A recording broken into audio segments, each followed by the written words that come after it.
Me llamo Leandro Salvatierra. Tengo 71 años y aquella noche, en la casa de mi hijo mayor, escuché la frase más despiadada que puede salir de la boca de un descendiente. «Papá, tu lugar está en un geriátrico». 7 palabras frías, pulidas por la indiferencia, capaces de triturar medio siglo de paternidad paciente. Podría describirte el silencio que siguió, el tintineo de las copas, el tic-tac del reloj colgado en la pared con marco dorado, la mirada huidiza de mis nietos pegados a sus teléfonos. Pero nada se compara con esa sensación seca, punzante, de comprender que alguien a quien sostuviste durante años acaba de desatar la cuerda y empujarte al vacío.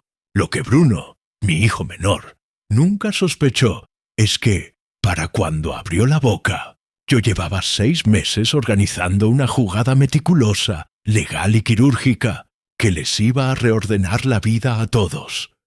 Un plan silencioso, sin gritos, sin golpes sobre la mesa, que convertiría a los herederos en deudores y al anciano, al que querían archivar, en el dueño absoluto de su propio destino. La escena fue así. Sábado por la noche, casa de Hernán, 45, abogado de trajes caros y sonrisa de estudio fotográfico. Anfitrión perfecto. Matrimonio con Mónica. Esa cordialidad de porcelana que nunca supe si era realmente respeto o simple protocolo.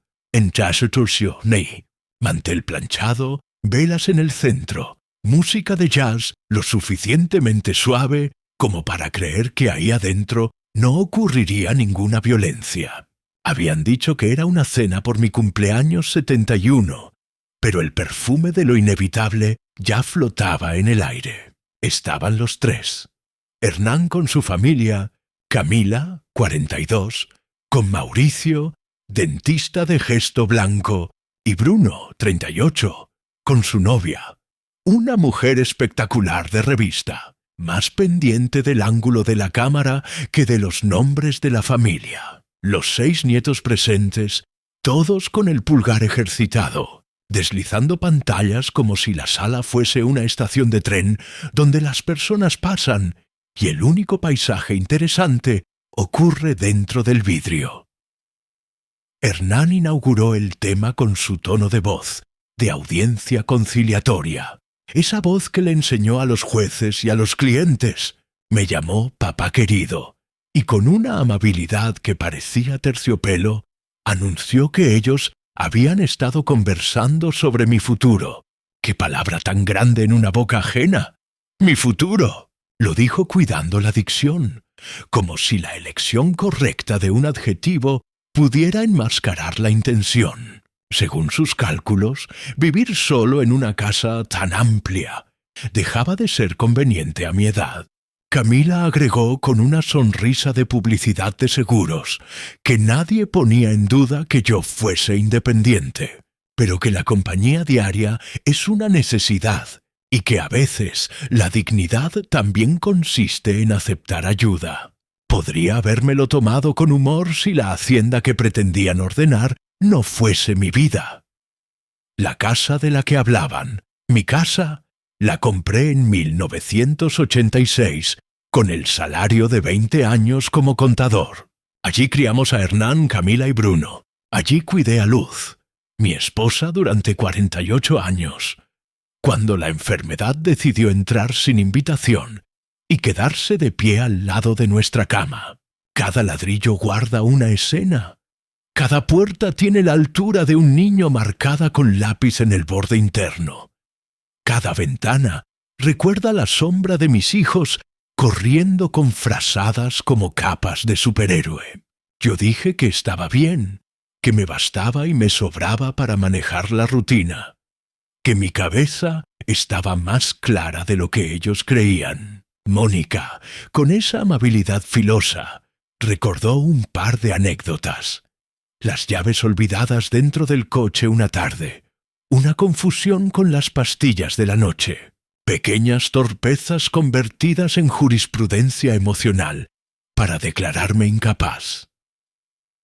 Entonces presentaron la carpeta de la residencia Alba Serena.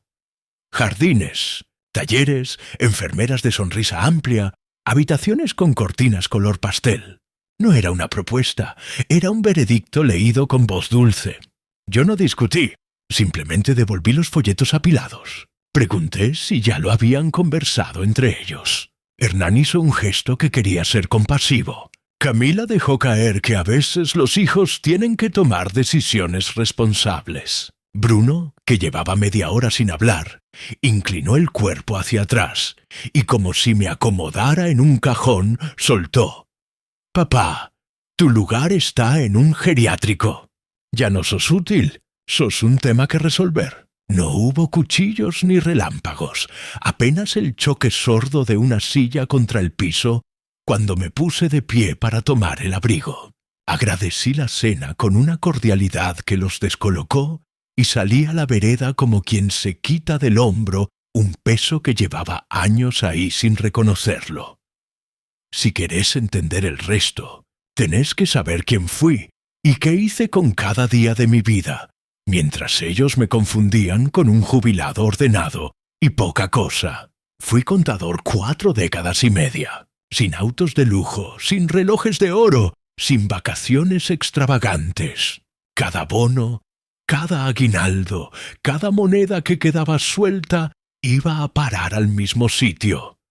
Bonos soberanos cuando nadie los quería, acciones de empresas lentas y aburridas cuando la moda era otra, fondos de inversión que daban sueño a los impacientes. Mientras a mi alrededor se comparaban tasas de interés como trofeos y se cambiaban autos como si fueran corbatas, yo compraba y guardaba. Me hice experto en la rutina. Reinvertir dividendos, comprar en la baja, no asustarme en las crisis, no encapricharme en las subidas. La disciplina, esa palabra que nadie quiere escuchar cuando todo sube, me fue construyendo una pared de ladrillos invisibles.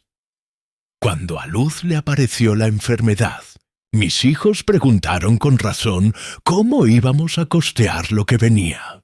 Les dije que no se preocuparan.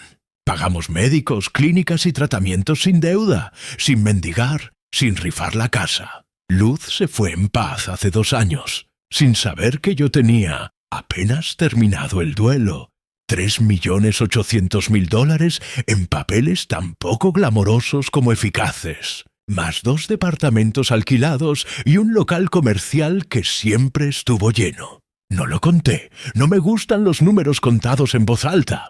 Mis hijos crecieron convencidos de que a su padre había que ayudarlo a sobrellevar la vejez como si fuese un jarrón, decorativo y frágil. Y yo, al ver sus llamadas convertirse en recordatorios y sus visitas en burocracia afectiva, empecé a dibujar una arquitectura distinta. 6 meses antes de aquella cena, entré al estudio del doctor Araoz, un abogado al que no le tiembla el pulso, y le pedí que me ayudara a construir un instrumento irreversible. Fundamos la Fundación Luz Serena para Personas Mayores, con objeto benéfico claro, directorio impoluto y un detalle fundamental: yo como director vitalicio con poder de veto. Transferí a esa fundación el 80% de mis activos, cartera de inversión, los 2 departamentos y el local. El resto quedó a mi nombre bajo una estructura blindada que incluía una sociedad administradora para mis gastos, contratos cruzados y plazos determinantes. Todo impecable, insisto. No hay satisfacción que supere hacer las cosas bien cuando se quiere ir hasta el final. El capítulo siguiente fue silencioso y demoledor. A través de un vehículo de la fundación, compramos, una a una, las deudas de mis hijos, la hipoteca refinanciada de Hernán, los créditos personales de Camila, la línea rotativa y la tarjeta de Bruno, el plan del auto, algún descubierto bancario, cuotas de colegio, todo.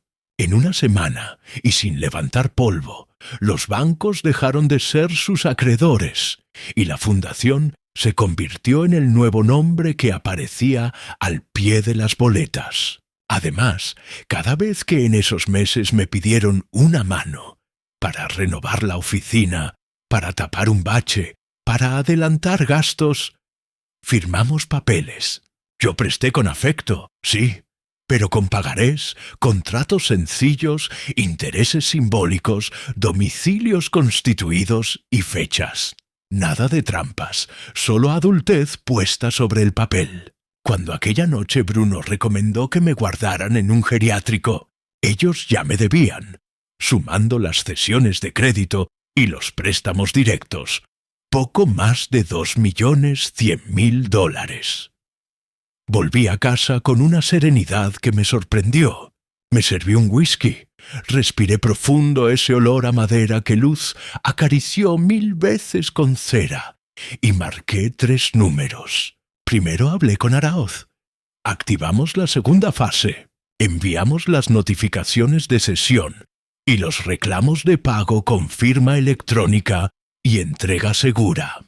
Segundo, me conecté con mi asesor financiero y ordené liquidar el 60% de la cartera a precio de mercado. No era una venta por pánico, era una palanca para la jugada siguiente. Tercero, llamé a un broker inmobiliario con la instrucción de conseguir una casa amplia, jardín de campo, pileta, privacidad, cochera para 4 autos y espacio para montar una oficina con sala de reuniones. La quería en 15 días. El precio, a discutir durante el café, no en la llamada. Cuarto, marqué el número de la residencia Alba Serena. Hablé con la administradora y con la misma calma con la que uno pide una mesa para el domingo, le pedí la carpeta de venta. Sí, entera. Si mis hijos insistían tanto con mi lugar, yo iba a comprar la tierra donde pretendían ponerme. El lunes siguiente, a las 9:30, Hernán recibió un llamado del banco. Su hipoteca había sido cedida a la Fundación Luz Serena. A las 10:15, Camila tuvo la misma noticia respecto de su préstamo personal. A las 11, Bruno entendió que su tarjeta ya no dependía de la entidad de siempre. Al mediodía, los 3 recibieron un correo certificado del estudio Aráoz con las copias de sus pagarés y una invitación amable. Presentarse voluntariamente a negociar un plan de pago en los próximos 10 días. Fue Hernán quien llamó primero, con la voz todavía de abogado, aunque el tono venía del hijo. Quiso entender qué era eso de la fundación con el nombre de su madre. ¿Por qué tenían que hablar de deudas en familia? ¿Para qué la dureza si podíamos arreglarlo con diálogo? Yo le pregunté si recordaba la frase de Bruno. Lo recordó. Me dijo que se había excedido, que estaba cansado, que la intención era cuidarme. Le expliqué que la intención deja de ser noble cuando el método es la humillación, y que, como descubrirían pronto, los viejos también saben organizar planes. Me ausenté. No contesté a todas las llamadas. Me mudé. En 2 semanas estaba instalado en una casa abierta al cielo, con un parque que traía la mañana a la mesa y una pileta donde me gustaba mirar el agua más que meterme. Contracté a Rosa como ama de llaves, a Galo para el jardín, a Varela como chofer, a Lila, enfermera previsora, para venir por las tardes y recordarme que también hay que cuidar las rodillas cuando uno se enamora de las escaleras. Mi secretaria Dalia armó una agenda con más reuniones que un ministro, pero ninguna impostada. Proveedores del hogar, el administrador de la residencia que ya estaba a la venta, un par de empresarios viejos conocidos que querían conversar de números como se conversa de la lluvia. En el club, en los restaurantes, en la galería de arte, noté cómo cambiaba el trato cuando uno se sienta con la espalda derecha y el moño de la corbata bien puesto no para parecer, sino para ser. No voy a fingir modestia a esta altura. El respeto también tiene sonidos, y yo estaba escuchándolos.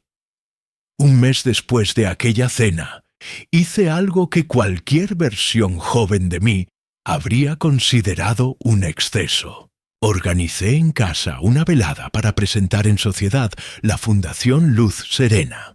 Convocamos a empresarios, médicos, periodistas, profesores universitarios, viejos clientes de mi época de contador y nuevos amigos que había cosechado al salir de mi guarida.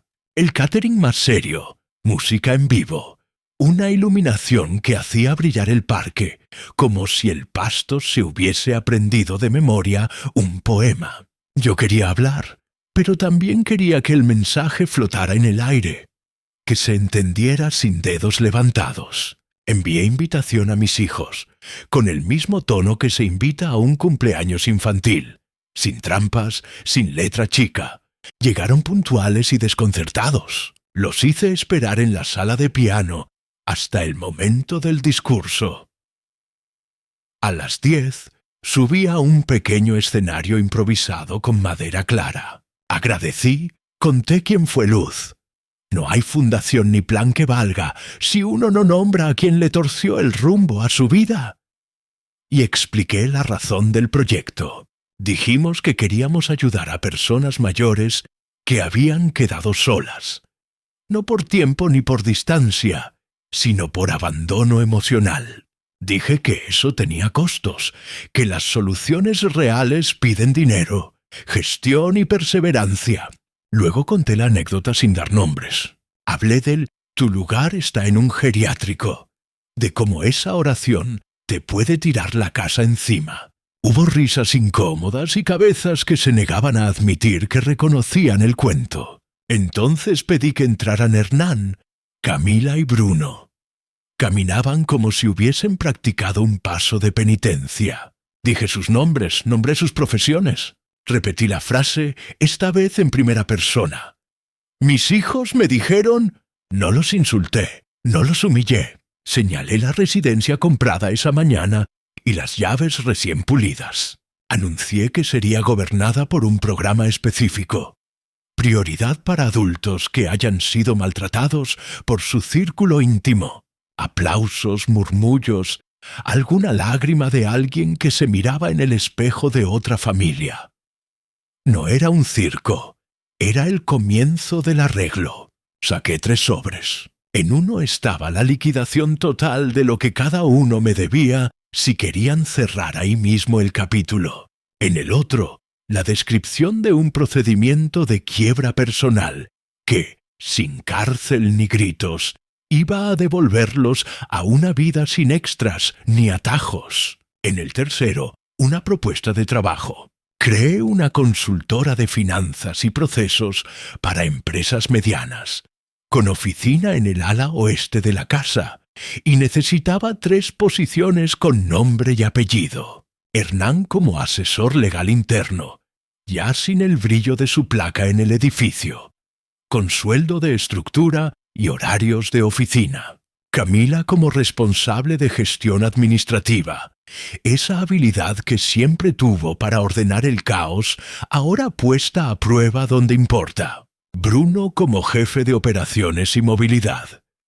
Chofer, logística, mantenimiento, esa trastienda que hace que un negocio no haga agua por detalles. Les expliqué que, si aceptaban, podrían saldar sus deudas en una década larga y sin dolor. Si no, al día siguiente, el estudio Araoz presentaría las demandas ejecutivas como corresponde por ley.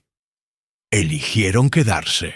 Hernán habló primero, con lágrimas de adulto y no de niño. Camila asentía con la mandíbula floja. Bruno guardó la rebeldía donde guardó su orgullo y dijo que sí con un hilo de voz. Los invitados aplaudieron. Yo hice un gesto para que la fiesta continuara. Nadie se quedó a preguntarme si no era demasiado. Cada uno entendió lo que pudo. Mis hijos entendieron lo que debían. A la mañana siguiente, a las 8, Hernán estaba en la oficina con camisa simple, corbata lisa y la mirada de quien entra en una cancha nueva. A las 9, Camila pidió claves, organizó casillas de correo, Armó carpetas con nombres y fechas. A las 10, Bruno estacionó el auto con precisión y me abrió la puerta con una seriedad que desconocía.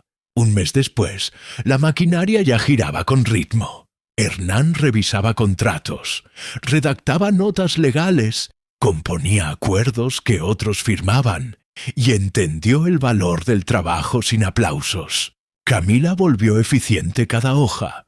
Inventarios, calendarios, proveedores, informes de caja. Descubrió que la elegancia no tiene que ver con el título, sino con el orden. Bruno conoció la ciudad al detalle por dentro. Talleres, rutas, abastecimiento. Era exigente incluso consigo. A la hora de los almuerzos, comíamos juntos en la sala pequeña, esa donde a Luz le gustaba poner flores en un vaso bajo. No hablábamos del pasado, hablábamos de números, de clientes, de ideas nuevas, de cómo íbamos a crecer sin perder el alma.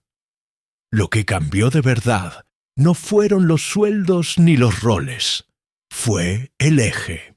El respeto dejó de ser un gesto dominical para convertirse en un modo de tratarse. No había gritos ni reproches. Yo decía así no cuando era así no, y muy bien cuando correspondía.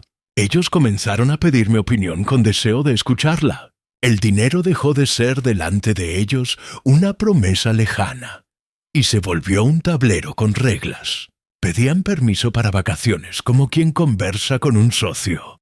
Traían propuestas de mejora, no excusas. A los 6 meses, un proveedor me dijo que nunca había visto a un equipo transformar a una empresa con tanta prolijidad. Dalia, que observa todo, me comentó una tarde: «Leandro, están conociendo al padre que siempre estuvo pero que ellos no vieron». No voy a mentirte, mi vanidad disfrutó, pero sobre todo descansé. Por primera vez en mucho tiempo sentí que no estaba mendigando cariño, estaba colocando ladrillos. 3 meses más tarde, el contador, Torres, hombre preciso, me mostró gráficos.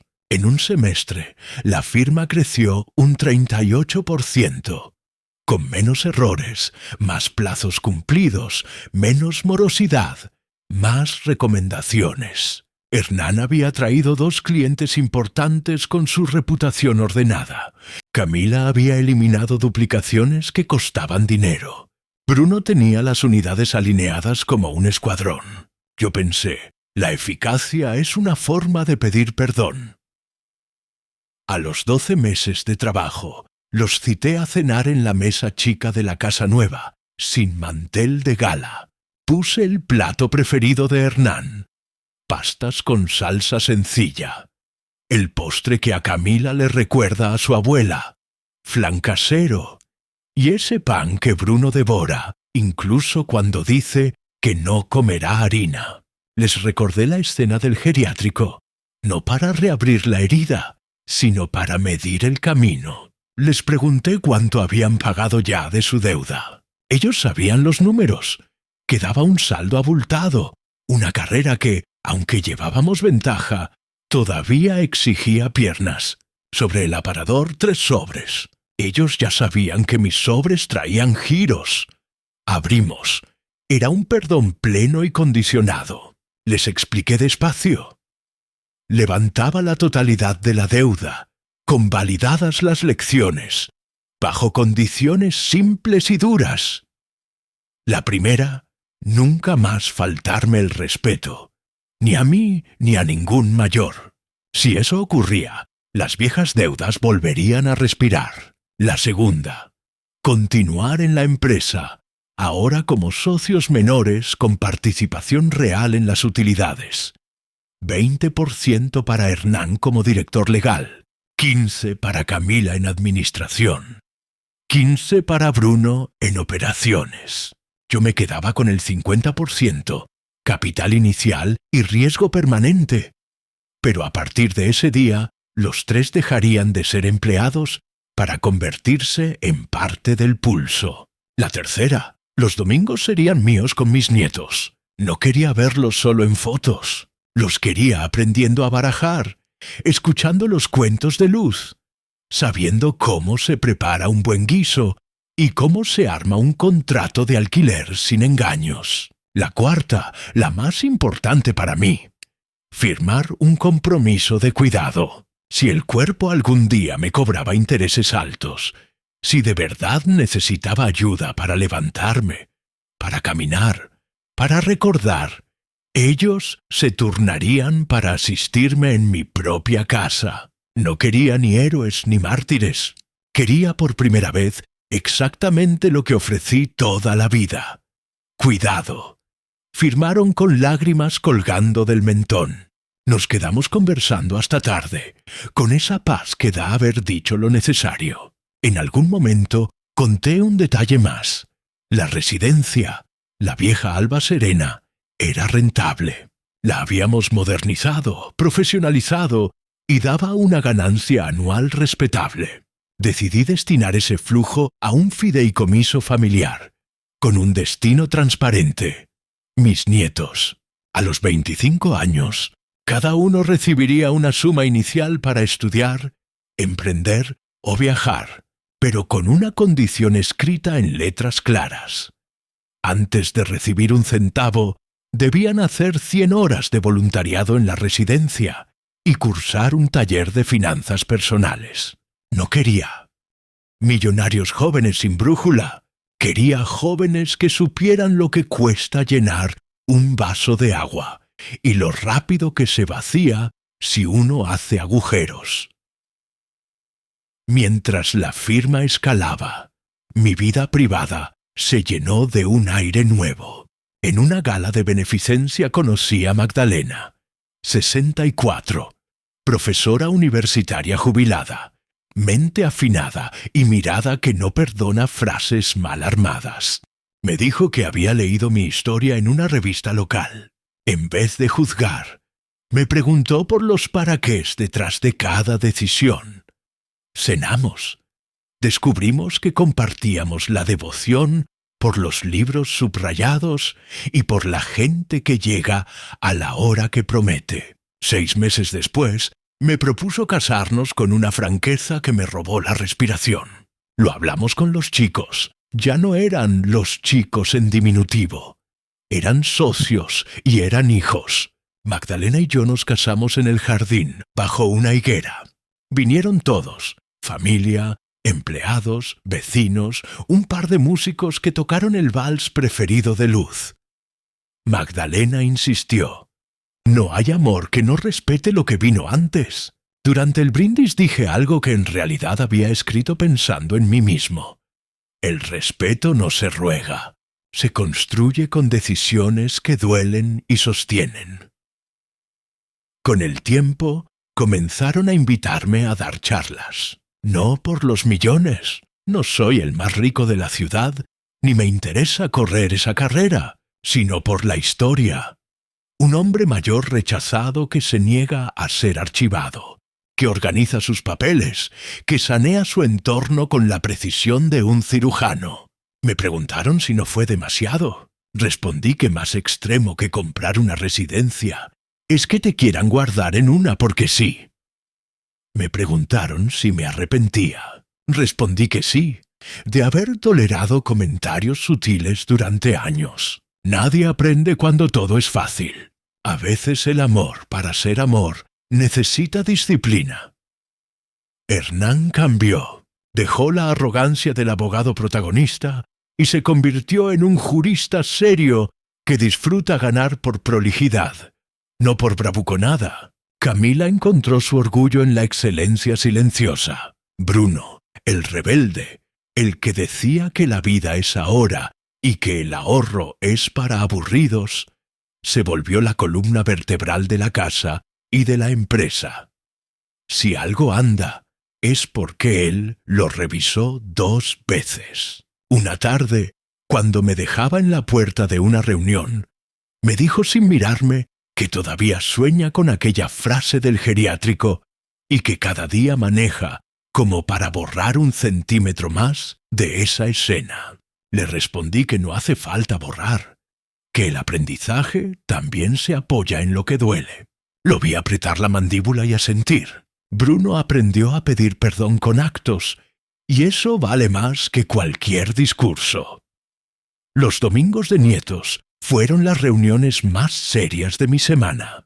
Les enseñé a cocinar un guiso que no falla, a coser un botón, a cambiar una rueda, a leer una boleta de servicios entendiendo por qué sube y baja, a identificar una tasa usuraria disfrazada de cuota cómoda, a reconocer a las personas que usan "por tu bien" como escudo. Ellos me enseñaron a usar bien el celular, a reírme de mis propias fotos, a grabar audios sin que el micrófono roce la manga del saco. Uno de ellos, el mayor, me pidió trabajar durante el verano. Le di un escritorio, no para que jugara al empresario chico, sino para que aprendiera a archivar, a contestar un correo sin faltas, a equivocarse al cargar una factura y corregir sin inventar excusas. Comprendió que el dinero, cuando pasa por las manos, tiene peso. Cada tanto recibo cartas. Un hombre en Guadalajara me dijo que, después de leer mi historia, reunió a su familia y se plantó por primera vez en su vida. Una mujer en Mendoza me contó que su madre, que no ve desde hace años, la llamó luego de ver una entrevista mía. Hablaron 2 horas, todavía sin acuerdos, pero con la promesa de no dejarse de hablar. Una docente jubilada me agradeció por el fondo de nietos. Copió la idea con sus ahorros y armó un plan con la escuela donde enseñó. Comprendí que el verdadero lujo, ese que Luz entendía cuando regaba sus malbones, es sentir que algo de lo que hiciste germina en patios ajenos. Pasaron 2 años desde la noche del geriátrico. La empresa creció. La residencia funciona como un reloj con corazón. Magdalena y yo viajamos cuando nos da la gana y volvemos antes de extrañarnos, porque aprendimos que la felicidad también es llegar a casa. Una tarde, al terminar una conferencia, se acercó un muchacho con su mujer y sus 2 hijos. Me dijo que, gracias a una nota que leyó, dejaron de presionar a su padre para mudarse y le adaptaron la casa. Su mujer me contó que a veces discuten, pero discuten adentro del abrazo, no desde afuera de la puerta. Los chicos se sacaron una foto conmigo y por primera vez me vi en una imagen que no necesitaba filtros. Un señor de pelo gris con la espalda derecha y los ojos tranquilos. No te voy a adornar la historia. Hubo días en los que dudé. Hubo noches en las que la almohada me preguntó si no estaba traspasando límites. Me salvó la forma. No hubo violencia, no hubo gritos, no hubo castigo caprichoso. Hubo papeles, plazos, opciones, trabajo, oportunidad de redención y, sobre todo, una línea de futuro que se podía recorrer de a un paso por vez. Cuando pienso en Luz, la escucho reírse apenas y decirme: «Tardaste, pero llegaste». Y cuando miro a mis hijos, hombres y mujer hechos, dejo de ver los niños que corrían por el pasillo y veo algo más grande. 3 adultos que aprendieron que el respeto no se exige por apellido, se entrega todos los días y se cobra con el ejemplo. Si algún día la edad me toma de la mano, más fuerte que ahora, no me faltará a quien llamar. Lo firmaron y lo repiten, sin papel de por medio. Hernán me llama por la mañana para preguntarme si necesito que me pase a buscar. Camila irrumpe un jueves con una olla de sopa y una carpeta con análisis médicos ordenados por fecha y examen. Bruno aparece un domingo más temprano para revisar el termotanque y cambiar la goma de la manguera antes de que se rompa cuando uno está mirando al otro lado. Ya no son deudores, son mis socios. Ya no son esos hijos que dictaban sentencias. Son personas que aprendieron a escuchar la suya propia. Me sigo levantando temprano. Camino el parque. Abro la sala de trabajo antes que todos. Pongo a calentar el agua para el mate y enciendo la lámpara de escritorio, aunque el sol ya haya abierto el día. Repaso la agenda con Dalia y, si la mañana lo permite, bajo a la residencia a tomar un café. Camino entre los pasillos saludando por el nombre. No soy el dueño que inspecciona, soy el hombre que compró su lugar para convertirlo en refugio de quienes necesitan una mano que no tiemble. A veces, al volver, encuentro a Magdalena con un libro abierto boca abajo, esperando que le cuente qué tal estuvo la charla. Si Bruno cambió los filtros, si Camila le ganó la pulseada a la empresa de limpieza con el contrato nuevo, si Hernán convenció a ese cliente testarudo de que un documento bien hecho vale más que un acuerdo de palabra. Una noche, en una entrevista, el periodista me preguntó si no me dolía haber expuesto a mis hijos aquella vez, si no había crueldad detrás de la escena. Le respondí con paciencia: la crueldad es decirle a tu padre que es un estorbo. Lo mío fue arquitectura moral con planos y medidas. Me preguntó si recomendaría a otros hacer lo mismo. Le dije que no hay recetas universales y que cada familia es un idioma. Pero sí le dije algo que conservo como brújula. El amor no se opone al límite, lo exige. Quien te ama quiere que seas digno. Quien te quiere dominar te ofrece comodidad a cambio del silencio. Y si me estás oyendo y sentís que el respeto te fue retirado con la misma facilidad con la que se retira un mantel, te digo esto con la mansedumbre de quien ya peleó sus batallas. No te apures, no rompas a gritos, no devuelvas insultos. Ordena tus papeles, afila tu voluntad. Decidí qué tipo de persona querés ser y construí. El resto llega. Puede tardar. Puede que el primer aplauso sea apenas interno. Una palmada que te das a vos mismo. Con eso alcanza para empezar. Después, un día cualquiera, alguien querido te va a mirar de otra manera, sin que tengas que reclamarlo. Y esa mirada, lo sé porque la viví, vale más que el oro prolijo de cualquier cuenta bancaria. Aquella noche, cuando cerré la puerta de la casa de Hernán, los vi a todos a través del vidrio.